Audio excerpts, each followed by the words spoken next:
Swerve Strickland, Hangman Adam Page. It's been announced. Texas Deathmatch at Full Gear. Who will come out on top? We'll talk about it in just a second. Stay tuned. This is WrstlXtra.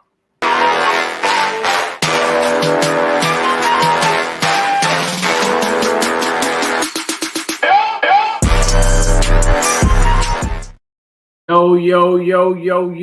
This is WrstlXtra. I'm your boy, A Dazzle, the Black Wrestling Advocate, always joined by my trios team, the Real House of Black, Mex, the WrestleManiac, if you will. Yeah. And of course, the Professor, that is the wise man, Gerard Bonner.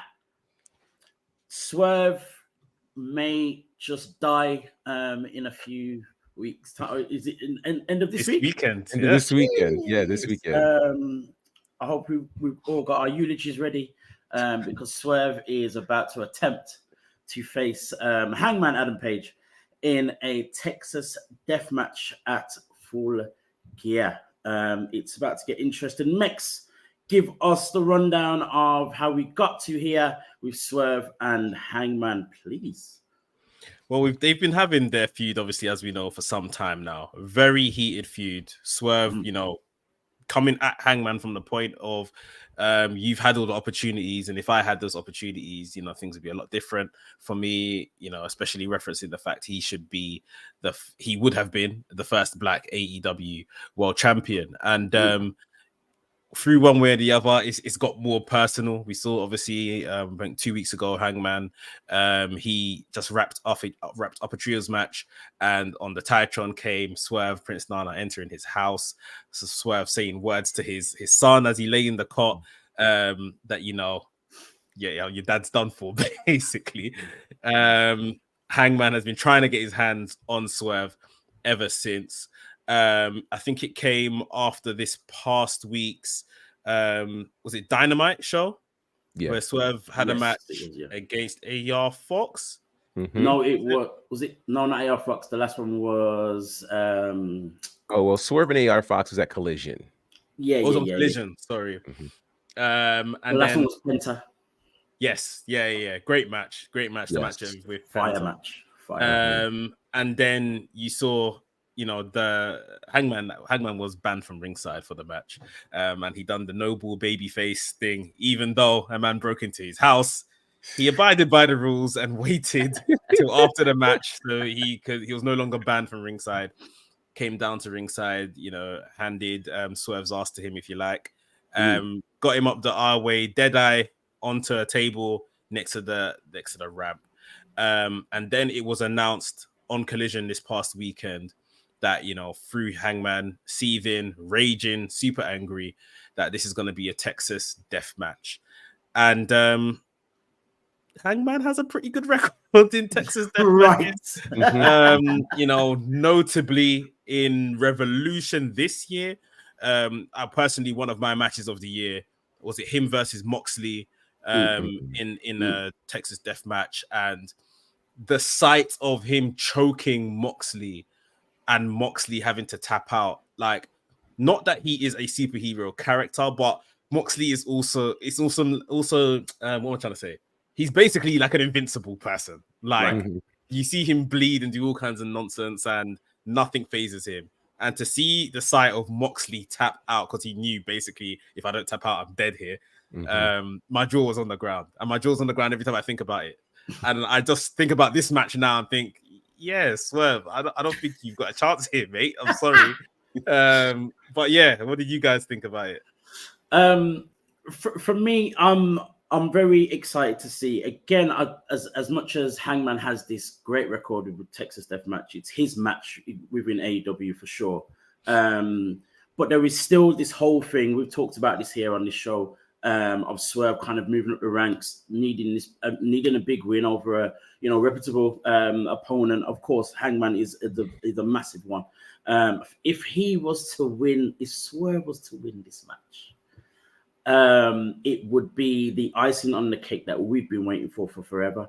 I was watching Wrestle Talk, one of the episodes I was watching earlier today. I can't remember when the episode came out, but they were talking about Swerve as a potential AEW champion. And one of the guys was saying that he feels as though that Swerve might be or could easily be the guy to dethrone MJF eventually. Probably not, before the end of the year, but him being the guy. Now, they also mentioned, of course, all the other guys that are kind of in the fray at the moment within the AEW championship contendership. You've got Samoa Joe, who relinquished his ROH TV championship. We'll talk about that later. Jeez, that's going to be interesting. Then, of course, you've got Switchblade, of course, who is kind of, holding the title at the moment, holding it hostage. Kenny Omega's still in around there. We had a match with MJF not too long ago. There's still Wardlow, and I believe someone said something about Powerhouse Hobbs being in the fray. Mm-hmm. What are you thinking with all of those names mentioned? And I guess you can kind of add Adam Page as well with this feud with Swerve. Do you honestly see Swerve being the guy to possibly beat MJF for that AEW championship? Of all the names that you mentioned, I think that could happen. And the reason why I think that could happen is because it's very clear already MJF is the longest reigning AEW world champion, which I don't think any of us ever thought we would say. I know I never thought I'd say that. And then when you look at this list of people who keep coming after him, I don't see any of them as the one, because my thought is I feel like maybe I'm thinking too much, but AEW really spent a lot of time trying to build the worth of that championship on the back of established veterans. And when I say established veterans, I mean the Jerichos, the Moxleys, the Omegas. But when you look at all of those names, Samoa Joe, established veteran, which I don't see doing the deal. Wardlow, who hasn't even been a successful TNT champion, I think he beats up MJF, but I don't think he wins the title. And I'm trying to rattle through some of the other names. Omega, just not in that space anymore. And after all, he lost that match on Collision. I think Swerve is the guy who could really take AEW to the next place, considering all the things that AEW needs as a front man right now. And that would be different, much like MJF was different. And so if we're looking for different, if we're looking for the kind of thing that's going to cause the mainstream to start having conversation and to actually put AEW in the mainstream conversation, I think Swerve's the guy. Interesting. Max, what are your thoughts in terms of that pool of wrestlers who could beat MJF? I mean, Jay White would have been a great choice. I feel the issue with Jay White, I say issue, but him and MJF's their program started quite early. And now it's like we're seeing this for quite a while, and it's going to pay off this weekend. Jay White's had the belt for a long time, which visually is like, well, that's what the champion looks like now, isn't it? Like we've kind of got that now, sort of thing. And now, obviously, MJF being the top baby face in the company, and I never thought I'd ever say that, but you're looking at, it has to be a Wardlow. It would have to be who, like rightly said, he can probably get a moral victory over MJF in terms of a beatdown, but that's probably about it. Will Hobbs, who probably say it's a bit too early, just let him cook away doing what he's doing. Then you look at other top heels in the company, Christian, right now. Swerve is who they are elevating as, kind of dastardly guys. And just on the deathmatch stuff, Swerve has shown that he can hold his own in violent situations. Yes, he has. I really can't wait to see this match. I just, early prediction is I don't think he'll win it. I always predicted that this is going to go to a third match, whether it will be at that World Championship. But yeah, I hope I think just for the fact that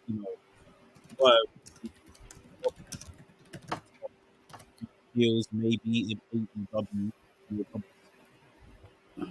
he easily could beat MJF. I think it was either yourself, Gerard, or TK last week mentioned on the culture point of view how much people are behind Swerve and he does that good job with I said that I don't necessarily want him to be champion now, and more so is because I don't think AEW are in their best place right now. All the ticket sales are down, this, that, and the other. Booking is a bit here, there, and everywhere.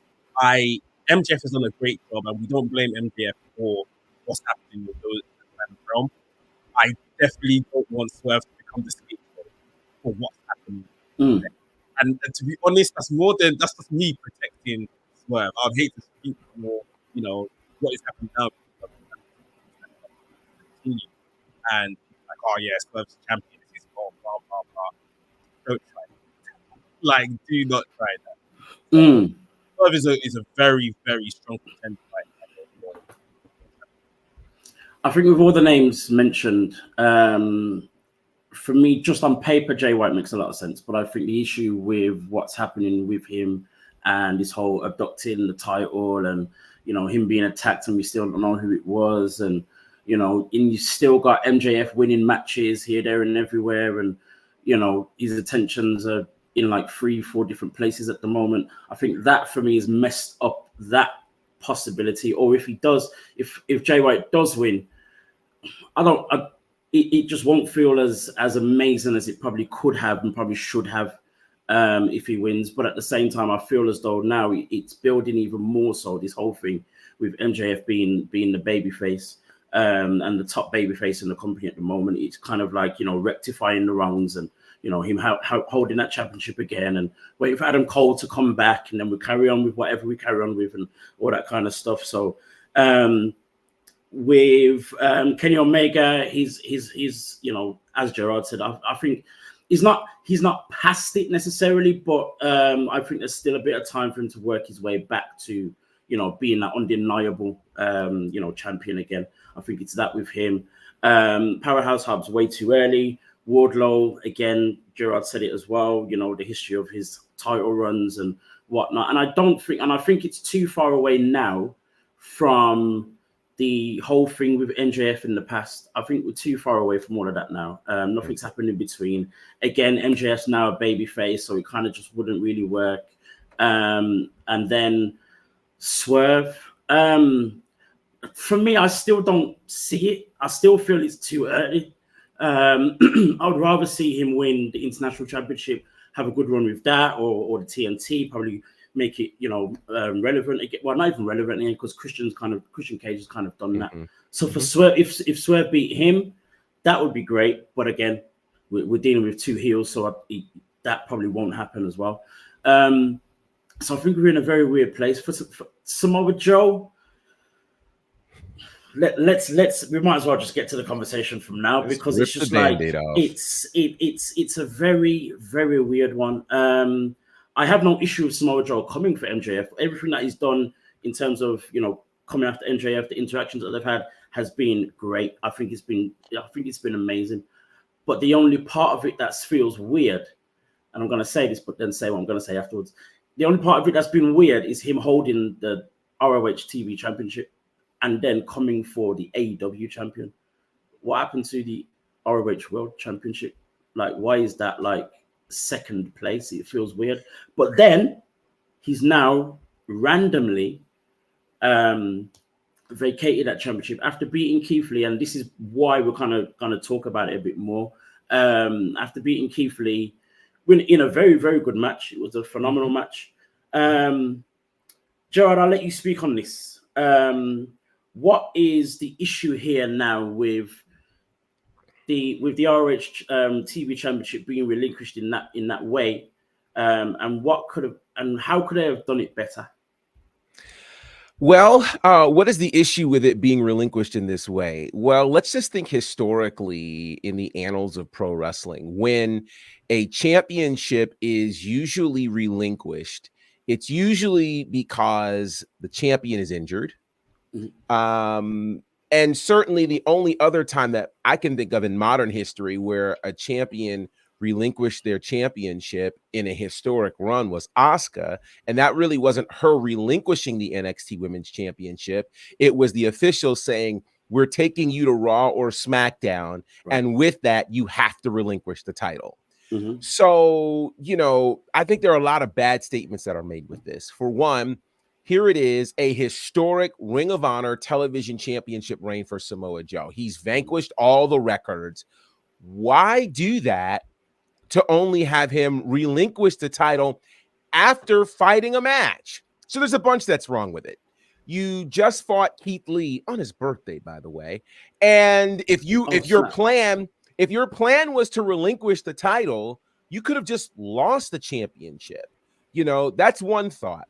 Or another thought would have been to say, because the mentality here isn't making sense. You bury Ring of Honor at this particular point by having a Ring of Honor television championship relinquished on AEW television. Yep. How much sense does that make? Yeah. You also throw away this idea of one person holding multiple championships, because if I remember correctly, the current AEW world champion, oh yeah, he's one half of the Ring of Honor tag team champions. So why can't we have a scenario where the ROH TV champion is going after the AEW world title?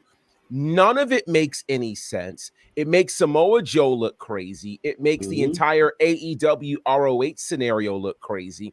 And the fact that as of right now, almost a week later, there still hasn't been a big announcement made.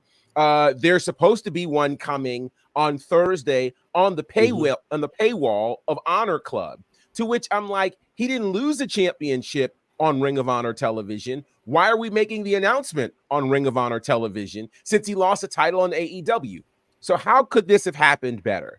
There's a lot of ways. If you didn't want Samoa Joe to take the L because he is in the process of going after the AEW championship, could have had a triple threat match, could have had a fatal four-way match where Samoa Joe doesn't get pinned and he gets frustrated and goes, okay, well, all right, fine. That was holding me back. My real focus is the AEW championship. And you preserve the integrity of the Ring of Honor television championship. And you're right. The Ring of Honor world championship is lost in this conversation. The Ring of Honor, like, respectfully, I say, why do we even have Ring of Honor if you're going to disrespect the lineage of that TV championship and the lineage of that brand by having someone who has been the face of Ring of Honor for most of his career just go, I don't want this belt anymore. I want the world title. Like, didn't he know he was Ring of Honor TV champion when he first started pursuing the AEW world title? Right? And then, if my memory serves me correctly, 2 months ago at Grand Slam Dynamite, when he fought for the AEW world championship, wasn't he also holding the Ring of Honor television title then? So, like, none of this makes sense. That clearly him beating these people in Ring of Honor has not taken him away from fighting for the AEW world title or pursuing it. It makes no sense. And I have yet to figure out a scenario where I go, that's why he should have relinquished the AEW or the Ring of Honor TV championship. It's a bad look for everybody involved. Nobody wins with this scenario. And here's the saddest part of all of it. None of this is a guarantee that Samoa Joe is actually going to win the AEW world title. So you mean I gave up a championship with the high possibility that I'm not even going to win the championship I gave up? Oh, come on. Stop playing. There's a much better way. It's crazy, like, to say, like, he's, you know, there's a possibility he's not going to win. There's a possibility he's not even going to have a match. Then there's that. There's no guarantee of that either. So it makes no sense. Like, it would have made it again, you know, it's quite comical that it's Keith Lee that he beat, because the last time I saw a relinquishing of our championship where it wasn't an injury was when Keith Lee had the NXT World and North American Championship and decided to relinquish the North American Championship because he already had the big one. He did everything else he needed to do with the North American. So let me just give that to give someone else an opportunity. I'm going to be nice. I'm not going to be selfish about this. I'm going to be nice. Give someone else an opportunity and carry on with the big belt. Whereas Samoa Joe is decided to beat the record of holding the ROH TV Championship. Did he face Jay Lethal at all during that run? Don't think he did. Not at least towards the end, and that's what bugged me like 2 weeks ago, because Jay Lethal is there. Right. Jay Lethal is there. This is a through ball. Kenny Omega just done the exact same thing with MJ. Right. Like, Exactly. this is a through ball. I am, and yes, he's got the numbers, Samoa Joe, and we all love Joe. But Jay Lethal was actually the greatest TV champion in Ring of Honor's history. Straight away. Like, Absolutely. what he done with that belt was incredible at that time as well. Like, let's do the obvious here. Sometimes this booking stuff is as easy as, you know, sometimes it is made to look, and sometimes you choose not to do the easy.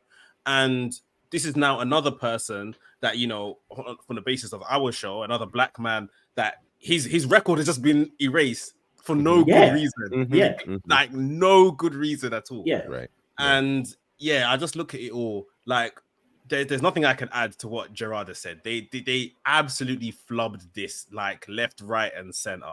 Like, with, especially with what you said now, he does with no guarantees at the end, no match, no title, no nothing. It's I was saying to someone, it's like if someone promised you a house, like, oh, come over here, like, come see this house. Like, I was saying this to NK, like, you're not gonna go and leave your house to go take up a house you haven't seen. Just on the promise that a house, for a viewing, a house could let me move out of my house to go and view exactly and sell my house. Like, there is no guarantees. Like, don't make Joe of all people look like an idiot on TV. Joe, like, this makes no sense. They've absolutely just messed up the TV title, the previous reign, the lineage of it all. I think they said they're announcing some tournament for the TV title now, but how much do they want really? Yeah, how much do they really want fans to care about that? Like, a mess from top to bottom. Just forget Ring of Honor. You don't care about this show. Like, you're damaging the legacy of it all. You just wanted the tape library, and now the legacy of the show is going down the toilet. And the crazy part is as well, you know, as you said, Jay Lethal's there, and he's kind of, you know, trying to pursue Eddie Kingston, who's the Ring of Honor champion at the moment, and he's obviously talking about his record and what he did for the title and blah blah blah, which is great, which is good, which makes sense to the story. But then you've got this happening with the TV championship, and it's just like, okay, choose which one you care about, or you know, what makes sense, because to do something like that by relinquishing and have Joe relinquish the thing, like you said, you know, it throws everything down the toilet, everything with Ring of Honor, everything about the championship, everything about the world championship, everything that was done great with Samoa Joe, you know, because he was kind of forgotten about for a while. He's come back, he's done great work, and then this happens. And it's just, it doesn't make sense. And then on top of that, onto the side of it, you know, he's defeated Keith Lee. Keith Lee had, you know, he's in a bit of a feud still with Shane Taylor, another great Ring of Honor TV champion. Why couldn't they have done a thing where, you know, it's either a freeway, or for some reason, you know, Samoa Joe loses to one of those two, and those two have the feud with the ROH championship in the middle of it as the incentive. It just baffles me as to how and why. And like Gerard said, there is no reason I can think of to make me think, okay, that kind of makes sense now. It just makes no. And here's the other thing. Joe wants to go after the AEW championship. And as we said before with Asuka, when she had to relinquish, it was because she was moving up to Raw. Now, because there's no real distinction between AEW and Ring of Honor, you can't then turn around and say, oh, Joe's moving up. Right. Because he's been there this whole time. So it just baffles me. And then, as we said, you know, you got Keith Lee, Shane Taylor, you know, Jay Lethal, and so many other guys who could have had this championship, who could have beaten Samoa Joe. Samoa Joe kind of just wouldn't be bothered about losing. You know what I mean? However he lost, couldn't be bothered about losing, and then goes after MJF. This whole thing. It comes back to, you know, what we're saying about AEW, and, you know, it's just not rocking how it used to. Like, I don't believe 2019, 2020 AEW, this would have ever happened. If they wanted Joe to lose that title, like literally be pinned for it, it would have happened weeks ago. And then he would have been raging Joe. They would have built him back up again. And now he's going for the world title. Or like Gerard said, you know, fatal four-way, triple threat. Like, there's ways around this. It's just like hot shot booking and stuff. The only last thing I can say about this is, and I don't mind this happening, but it's not going to happen. if Joe turns around and beats MJF for the world title, I'm cool with it. Yeah, I'm absolutely fine. That's the only way we can be cool with it. That's the only way. It's all justified, and I like Joe, and I'm happy to see Joe as world champion. And yeah, I'll be cool with it. But the likelihood of that happening is extremely slim to none. And it's like, so why have you done this? It's just baffling. And you know, to then add the asterisks of, you know, Keith Lee losing on his birthday, could have just got him to win, because I've, you know, even with the match that they had, it would have been believable for Keith Lee to win. You know what I mean? Yeah, there was no real build up. Keith Lee kind of just turned up out of nowhere one day and said, "Oh, I'm gonna fight you." You know what I mean? It still would have made sense. It's Keith Lee, for goodness sake. Right. And we've been waiting for him to get that push that we've been missing for a very long time as well. So even that would have just made sense. Joe beats the record, then Keith Lee beats him. Joe moves on, Keith Lee carries on. Yep. Everybody's whole. Everybody's Simple. whole. If my memory serves me correctly, isn't this the only time in the history of AEW Ring of Honor that someone's relinquished a championship in able body? Like everybody else, they've been interim champions. Who else has given up? I think Thunder Rosa did when she was injured and not on TV. She was stripped. She was stripped. She was. Because she was champion for a while. Then they made Toni Storm the interim champion while they still recognized her. And then after a while, they just said, okay, I have no other choice but to take this title off of her. And we haven't seen her on our TV since. Well, put it this way. It's two different companies. So this is still technically not AEW relinquishing it. They're protecting AEW belts and everything like that. And maybe this is still them doing whatever with Ring of Honor. Unbelievable. On an AEW television show, no less. Yeah. It's so weird. And then you have to think about, we're talking about people being able-bodied and injuries and relinquishing and stuff like that. You still had Orange Cassidy doing all his stuff with the International Championship. Never relinquished it once. Nope. But then lost in order to take a break, and then came back and won it straight back. Like, yeah, let's move on, because this is gonna turn into a madness today. on the flip side, I think one thing that we hadn't kind of planned to speak on, but I'll just throw this in here. Obviously, they've announced this this Continental Classic tournament. 12 of the best AEW competitors that are going to be inside it. Now, there's names, I think, with just that being said, you expect to see to be involved, and there'll probably be a few names thrown in there that should be in there and then hanging. I think with what we've just been saying, I think Keith Lee had a very good showing against Samoa Joe. He's looking more and more like himself, and I wouldn't mind him being in this tournament, not necessarily to win, but to get more matches against these top guys, back to back, to kind of get him feeling more like Keith Lee again in the eyes of the fans. Swerve is obviously involved in something right now, but that could be someone really good for the tournament as well, in as far as Black Stars go. But I just want to throw in there my dark horse to go in there and to possibly come out with a win. It looks right now, I won't lie, that everything is set up for a Danielson win because he wanted this tournament. However, even along that side of Danielson, Ricky Starks. Ricky Starks still needs to beat Danielson. And if we get to a point where somehow, even by hook or by crook, Ricky Starks gets himself into a final with Danielson, and the final is Danielson, Ricky Starks, Ricky Starks might get his win over Danielson to win that tournament. So I'm putting it out there as an early feeler. But yeah, there's other names. People have said Powerhouse Hobbs to be in the tournament. What do you guys think about that? The tournament's interesting. With it kind of having this whole feel of the G1 and all the rest of it. I think they'll go down that route in terms of the style of stuff and all of that as well, and kind of not pay homage to it, but you know what I mean, like, that's the foundation of it all. I don't see so I don't see a Powerhouse Hobbs kind of winning, but I think Ricky Starks Danielson kind of would make a lot of sense as a final, and it would also be their third match, right? Yes. And as much as it's not a rubber match because Danielson has won the previous two, it would still be a perfect way to give Ricky Starks a win. At least then as well, the feud could carry on because there's still, there's still something to go with as well.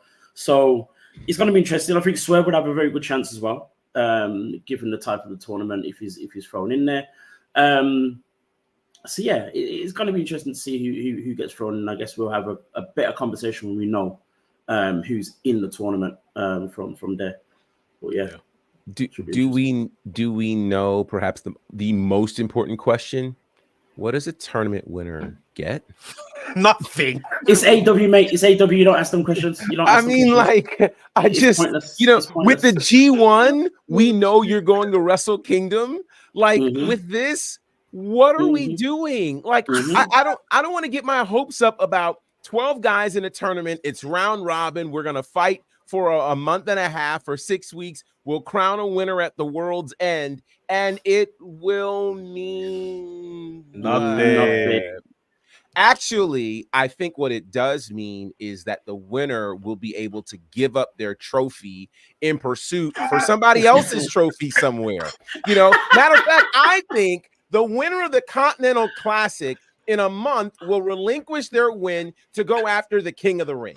That is what's going to happen. There we go. The Owen Hart Foundation trophy.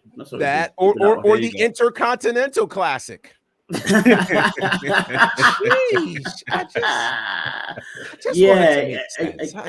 again, at the moment, and Mex said this a few minutes ago. At the moment, it just feels as though AEW are just throwing things together and nothing's kind of meshing.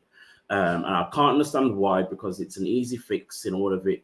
A lot of the stuff is just I can't even make sense of it as to why it's not working. It's just all over. You know what this tournament was?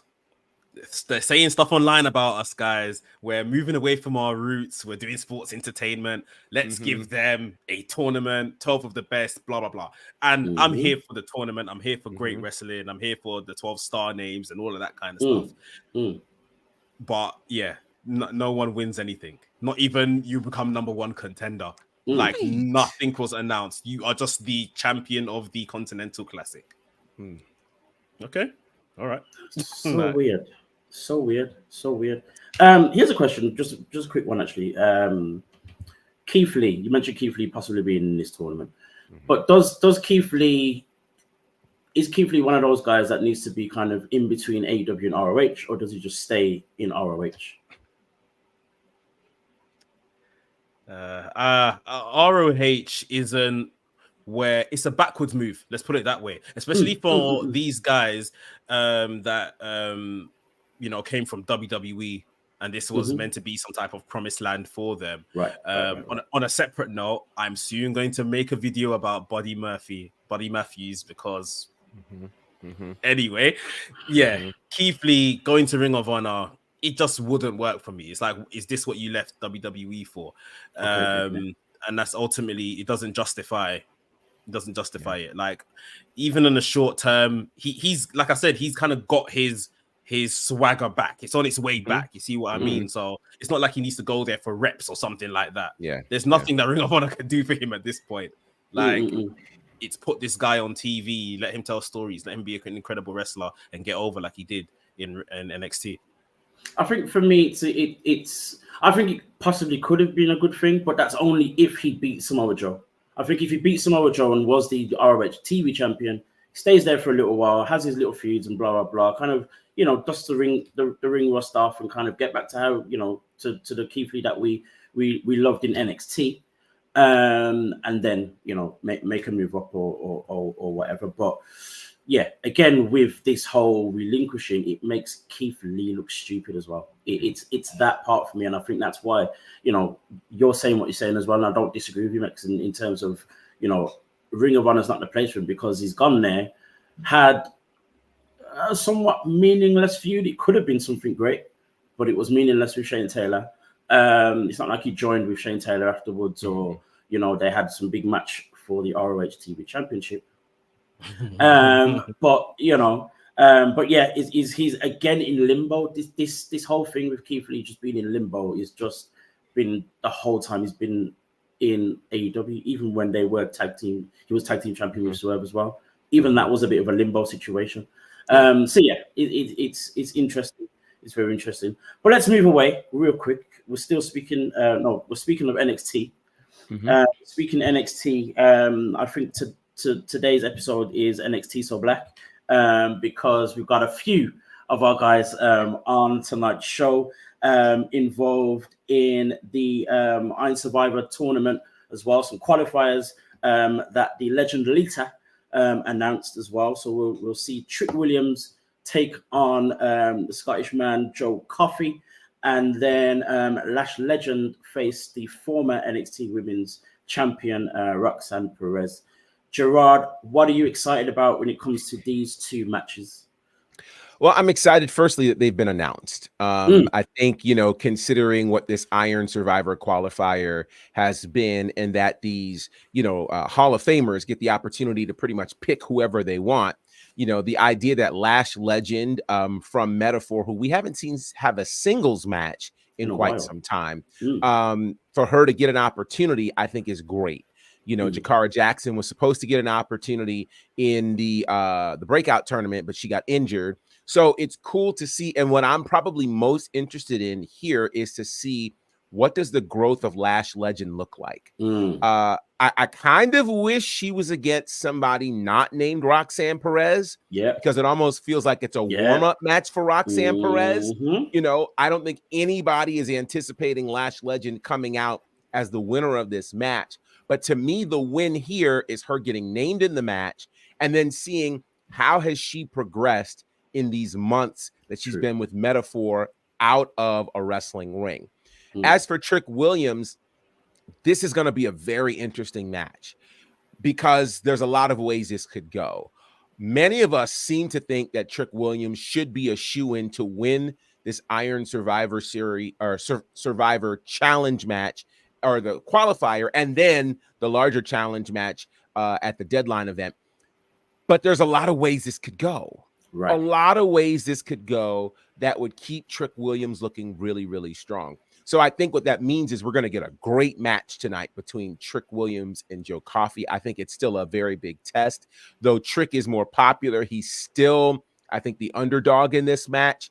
And I think he'll have to put in some work to get a win over Joe Coffey. But either way, I think we've got two very entertaining matches coming our way tonight. Most definitely, man. I think, as you said, Gerard, I think it's kind of a bit of a, obvious who's winning the match with Lash and Roxanne Perez. But with Trick and Joe Coffey, it could go any which way for so many different reasons. But of course, the one reason that we've been talking about for a while is still working out who whooped that Trick. Do you think in any way we are going to find out who it was during this match at any point, Mix? I don't know. I'm not really. I don't see it. And it's a bit obscure. Like, even with Lexis King, who we did mention, kind of poking his head into, or like I can't really even get to the point. Was he trying to say he knows who it is, or just being involved? It's very hard. They're throwing us a lot of curveballs here, even with knocking down Carmelo, helping Carmelo back up, Carmelo staring dead into the camera as the show went off. I was thinking, what is going on here? Like, you guys aren't giving us nothing. Yeah. It's very hard to see, man. I have no idea, to be honest. I feel as though it probably won't happen today. Trick Williams will probably go on to beat Joe Coffey, which would be a big win. I think, to speak on Joe Coffey just quickly, I think people don't really understand how good this guy really is. The reps that this guy has, he could have, and I think really should have been NXT UK champion at one point. He came very close a couple of times, and he's very good, heavily experienced, and all the rest of it. So if Trick Williams beats him, it's a big win. I think he goes on, to the Iron Survivor match, and then in that match, I think we'll probably find out, who it was that did whatever they did to him. I think that would be the best way to do it as well. We also know tonight will be the in-ring return of Wesley. Wesley kind of, pursuing his, as the former NXT North American champion, pursuing that championship held by Dirty Dominic Mysterio. Still way too long. Do we know who he's facing tonight? Wesley? He's fighting Baron Corbin. Interesting. What are we thinking with this whole thing with Wesley at the minute? Because he's kind of like on this kind of, messing about, mischievous. That's the word I'm looking for. Mischievous thing. Is a baby face, but he's been mysterious and mischievous. Again, this whole Trick Williams thing is still up in the air. Do we think it's got anything to do with it at all?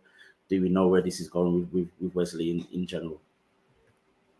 I don't have a clue either. I just thinking, he's back in the company. Cool. He's saying he's coming after Dirty Dom. Judgment Day just look very strong right now. So I just don't see how that really works. Maybe he's just here now.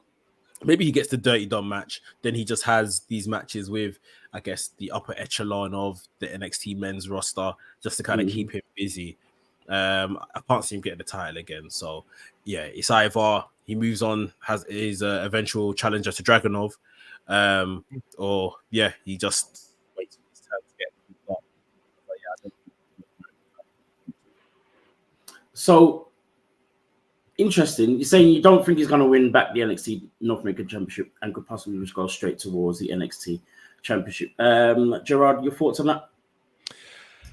I think things are wide open for Wesley right now, which is good. Like the idea that we've just talked about 2 or 3 scenarios in NXT and we can't predict them. That's a good thing. Unlike what we had said before where something doesn't make sense. When we can't predict it, that means there are many roads that it could go that could make sense. So I think we've got that for Wesley. I think Wesley could be the guy to dethrone Dirty Dom. I think it's going to be the road that gets there that's going to be really interesting for him. Seeing him with a bit of an edge, as we've seen, he's been frustrated ever since he lost the championship. He went away. We still haven't really heard from him, like for real. So I think this match tonight with Baron Corbin, nobody likes Baron Corbin. So I think he'll get in there and he'll do what he needs to do. Both of them are on a very interesting trajectory as Corbin seems to be heading for the NXT championship. Where does Wesley go from here? And at no point have we ruled out Wesley, as you mentioned, with Trick Williams. So I think there's a lot of things. It's one of the reasons why we end up watching NXT every week, because they do some great storytelling. And that's the thing I've noticed, looking when we kind of set up what we're going to talk about today, I've noticed that quite a lot, the last 2 months, maybe we've spoken a lot about NXT, and we seem to have a lot of fun talking about NXT because of exactly what you're saying, Gerard, with it being, these storylines and these matchups where we don't know what's going to happen, but in the best way. It could go so many different places, and they've got so many ways they can go. And I think for me, this is why NXT for me right now is probably my favorite show, because it's just unpredictable in the best way possible. But speaking, we mentioned Dominic Mysterio. Speaking of the Judgment Day, we know that they're involved in War Games, but we've also seen on SmackDown, it's the women who are seem to be having the War Games match for the women's side of things. I actually found it interesting that it's not going to be a Raw versus SmackDown thing, but we're getting the men from Raw and the women from SmackDown. I find that interesting. But we've seen Kairi Sane return and kind of make friends with Damage Control, and then of course on SmackDown we saw Asuka join the ranks of Damage Control. Crazy stuff, and obviously that was in the match where she was teaming with Bianca Belair and Charlotte Flair, and then did the dirty on those two ladies, mainly Bianca, by ducking out the way when she came to give the tag and blah blah blah, and then obviously the beatdown afterwards as well. What are we thinking about this group now? And the second question would be, who then joins the ranks of Charlotte Flair, Bianca, and I believe Shotzi is kind of came to help them out. What are we thinking about this whole thing with Damage Control and the imminent War Games match between these ladies. Mex. I'm seeing you Damage- grimacing. I'm seeing you damage grimacing, control. so I'm coming to you straight away. Damage control look amazing overnight. They look amazing. Phenomenal. Yes, they Look do. amazing right now. Jeez. Yeah, like it still feels it'll probably be a matter of time before they turn on Bailey. Yeah, I think there's a lot of money in Asuka, Io, and Kyrie. I think even with Dakota, if maybe Dakota is part of that turn and they get Bailey out and Dakota becomes the de facto leader / mouthpiece, because I feel she even fits their aesthetic more. So I really think there's a lot of value in keeping Dakota there, and I think they've got something in mind for Dakota anyway. Keeping her around while she's been injured just shows that, for me, that they care, that they're invested in her as well. But for the other side, I mean, it just sounds like a bit of a mismatch of names with Belair, Charlotte Flair. They've had an on-screen relationship for the last few weeks. Shotzi, respectfully, it feels like then the talent of the team kind of goes off a hill once you put Shotzi in the team. And then, to be honest, he starts thinking who else is in that SmackDown women's division anyway. Like, I'm sure there's people, but I just get muddled over, if they're Raw or SmackDown sort of thing. But in terms of the top names on the brand, they're already now all in this match. Yeah. So I don't know. Do you go and get the likes of Piper Niven and Chelsea Green? No, they're not baby faces, are they? So they wouldn't be on that side. Yeah, don't know. I really don't even know who's left. Tegan Knox. Raw. She's Raw. Yeah, she's Raw. Yeah. You'd have to look at Raw. Unless you've got a scenario where you go cross brand. I mean, it kind of reminds me of what happened. Cross brand? The brand split. Excuse me. Well, here's the thing. Like last year, you had the whole bloodline scenario, and it was kind of cross brand on that one. Oh, most definitely. As well, in terms of Kevin Owens and a few other people.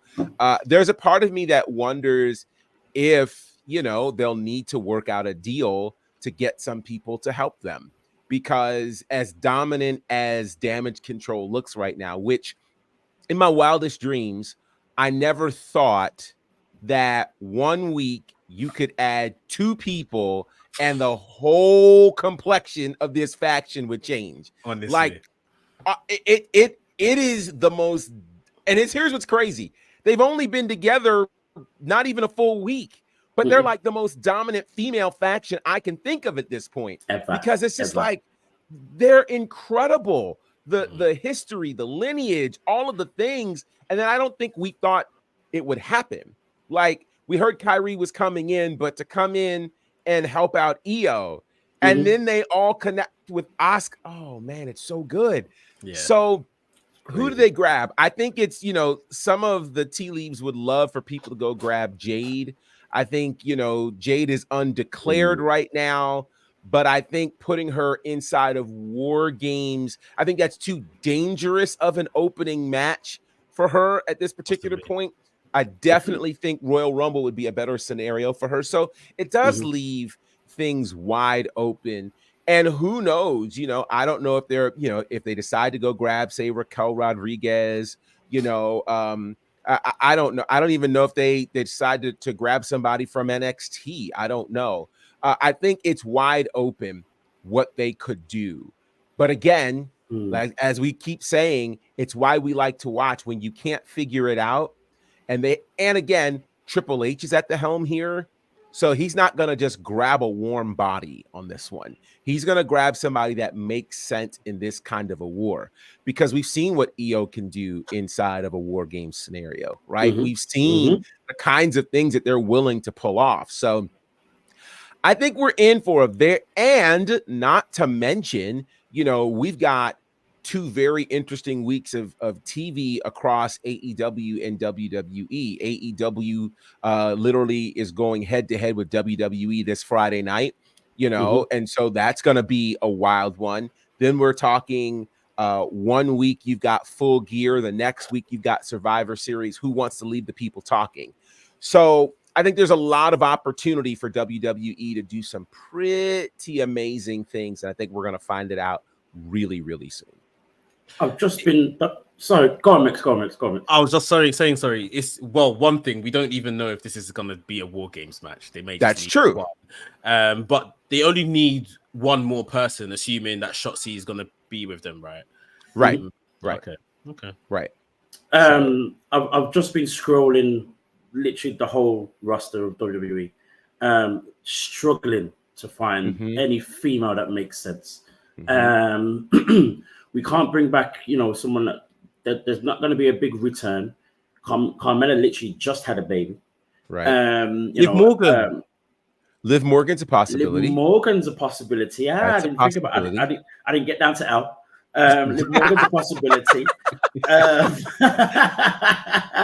The other you said person return, and I remember Liv Morgan. The other person I'm thinking of who's currently still available and on SmackDown is Michin.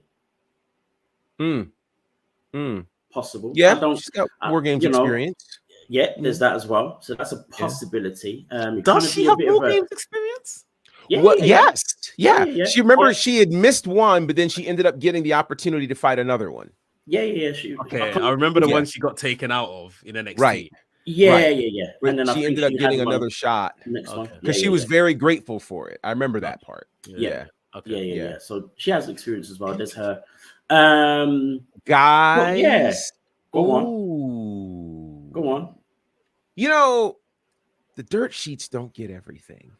Okay. And there is the possibility that there could be a signing that nobody's been talking about. You know who we haven't seen in a really long time? Former NWA Women's World Champion Camille.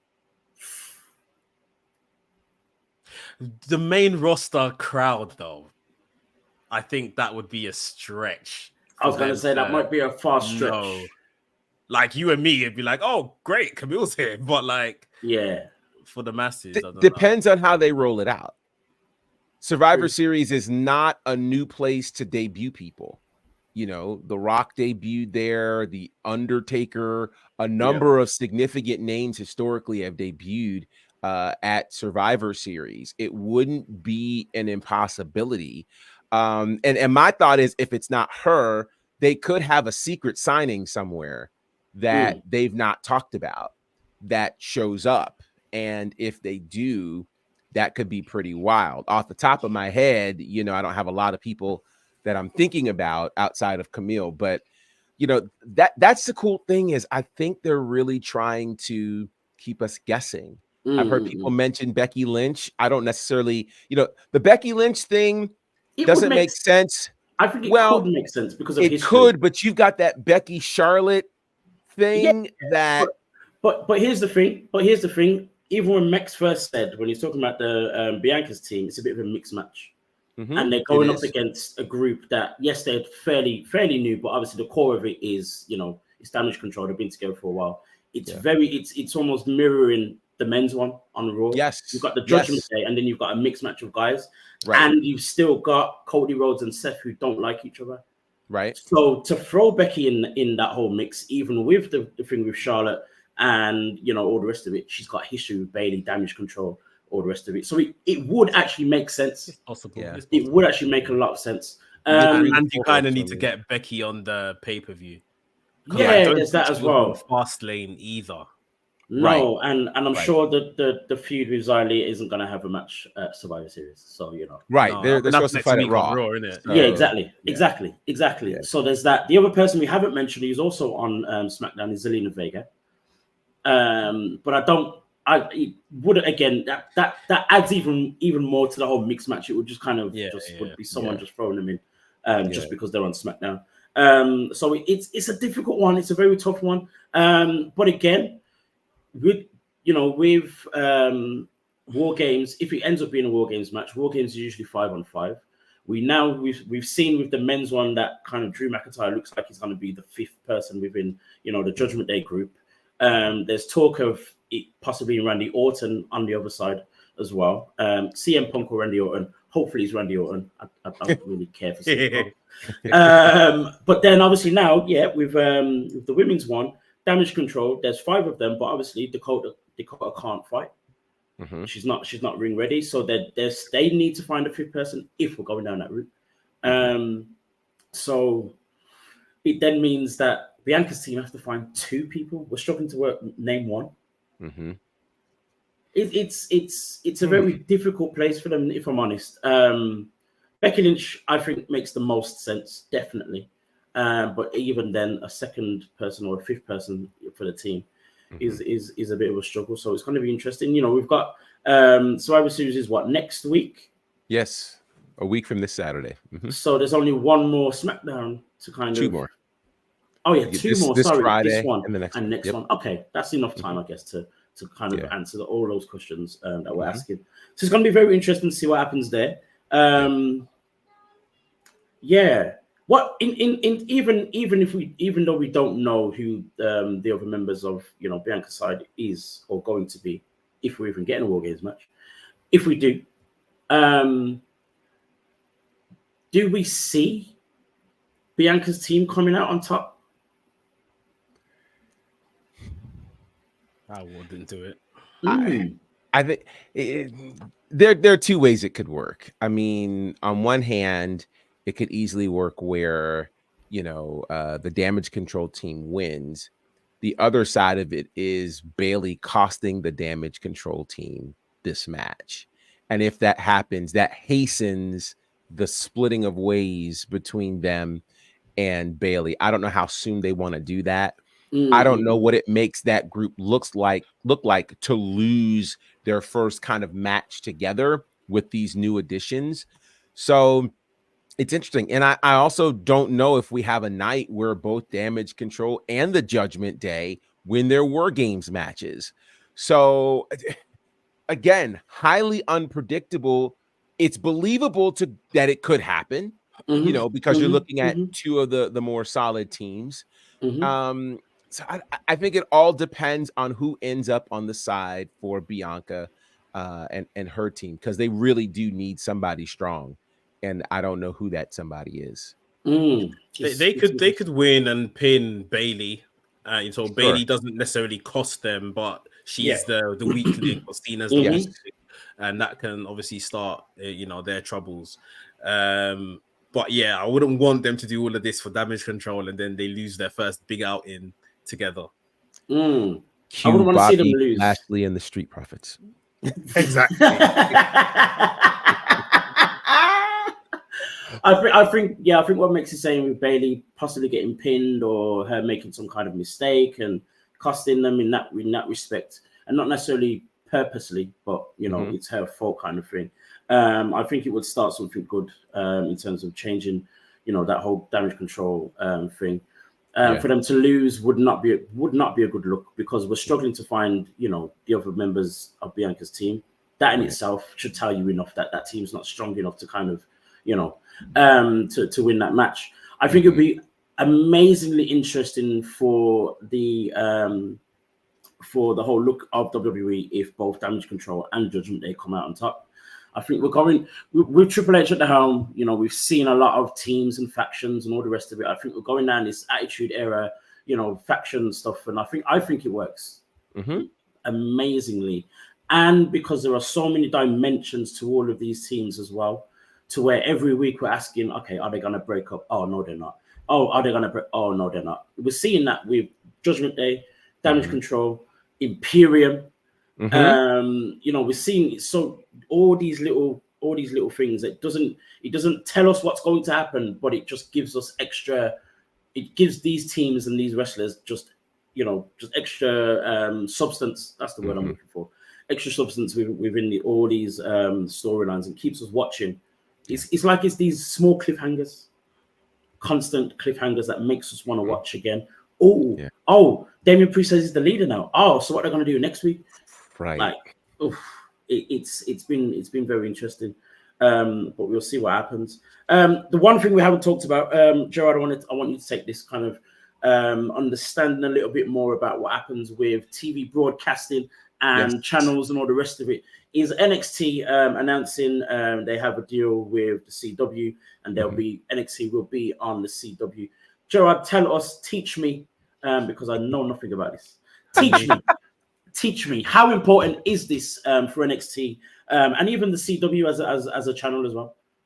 Yeah, so this is an extremely important move. For those who don't know, NXT, all of these rights deals have been a thing for WWE, as all of the rights for their major programs are really up for renewal at this point. We heard a couple of weeks ago, SmackDown will be going to USA, and they're now going to be getting $1.4 billion over the next 5 years, which is nearly $500 million more. It's a lot of money than what they got for Fox. But kind of the way television works here in the States is you have your broadcast television, which can be viewed. You don't need to pay cable for that. Anybody with an antenna or whatever can get that. And so you have major stations like Fox, NBC, CBS, ABC. But what also falls into those broadcast spaces are stations like the CW. In addition, you have the first layer of cable, basic cable, which is where you got your USA, your TBS, your TNT, those kinds of spaces. And then there are additional tiers which are harder to come by. In certain spaces you have to pay more, et cetera, et cetera, et cetera. So NXT now being they are on USA currently, which is basic cable in the States. In 2024, for the next 5 years, they will be on the CW, which is broadcast television. What that ultimately means is more people have the opportunity to see this without having to pay for cable TV than they do watching USA. This is a very big move. As for right now, it'll be the only brand of WWE on broadcast television. Currently, SmackDown is on broadcast television, being on Fox. You have more people who are able to watch, which conceivably allows NXT to be the brand that more people could be familiar with in terms of WWE than even Raw or SmackDown. Of course, we have to see where Raw's going. It's also interesting because the NWA had talked about having a deal with the CW, and it seemed like that was all but done. And then the whole thing happened a couple of weeks ago with the NWA Sam Hain pay-per-view. And, let's just say their deal may have gotten smoked. So here we are in the space where NXT gets to be on the CW. And this is why this is such a big deal. When NXT first happened, it was broadcast pretty much on Hulu. And then it ended up on the WWE network, which again, not cable, not broadcast television, became good enough to move to USA in 2019. And now it's moving to broadcast television. They're also making the numbers for USA was they were getting something like $15 million a year from USA for NXT. They will now get in the range of 20 to 25 million a year. So NXT has become more valuable than it's ever been with this incredible crop of stars that they have. And it's also believed that, this crossover that's been happening with some of the main roster stars appearing on NXT helped to do that. So they're looking to continue that kind of thing as we move NXT to the CW. But this is big. The CW historically was the station that SmackDown originally appeared on. When SmackDown debuted, they were on UPN. UPN became the CW. Right. So that history has been there in terms of WWE and that network. The CW is also expanding its sports portfolio as well. So they are going to have a lot more college basketball. They're going to have football on there. They're also having NASCAR on there as well. So they're really building their sports portfolio, and adding this brand of WWE is a very, very big deal for them. So this is a major win for all of the stars of NXT, for WWE, who has the opportunity now to have these developmental stars now kind of become the face of this brand for people who don't have cable TV. What's interesting, there's so many links to NXT and what you've just mentioned about what the CW are doing. Even from my understanding, the CW has been the place where you would watch series like, I think it's The Flash and all these other, superhero stuff and whatnot. You're talking about college basketball. Obviously now NXT with the Neil program, grabbing people from those spaces as well. There's so many links that make so much sense. It all kind of comes together in that one place of NXT. That's very, very clever actually. They veer towards a younger demographic anyway. So that's why this fits their portfolio so well. You've got, again, the young stars of WWE appealing to a younger audience. Again, we talked about unpredictable storytelling. All of these things fit the demographic that already tunes in to the CW. So then you bring in WWE's massive audience. This is a match made in heaven.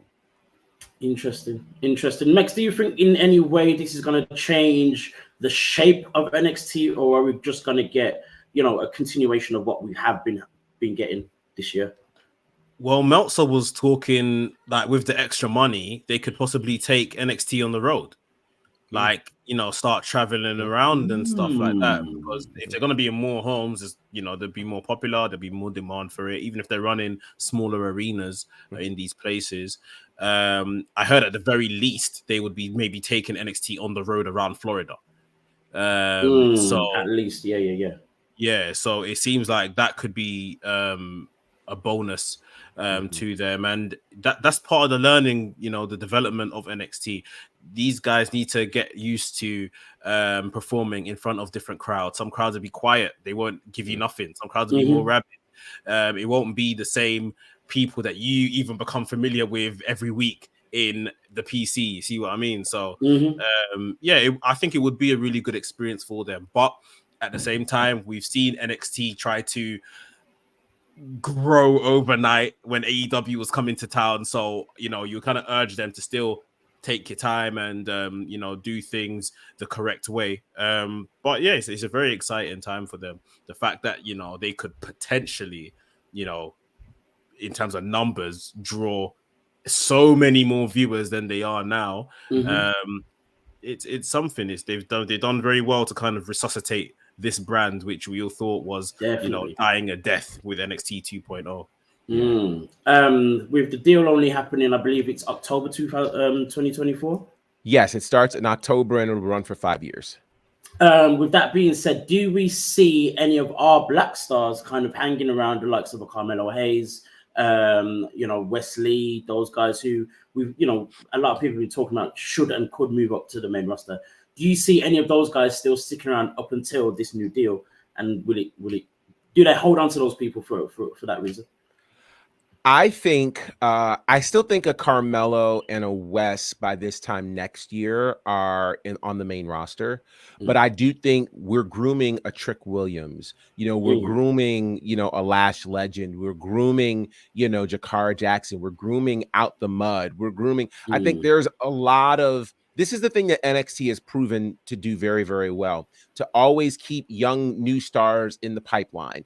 Kalani Jordan, Jada Parker, and even to a point, praise the Lord, even to a point where, Sol Ruka hopefully will be back by then, so I think that there are some great prospects that they're going to be able to have that will be really, really ready to carry that brand a year from now.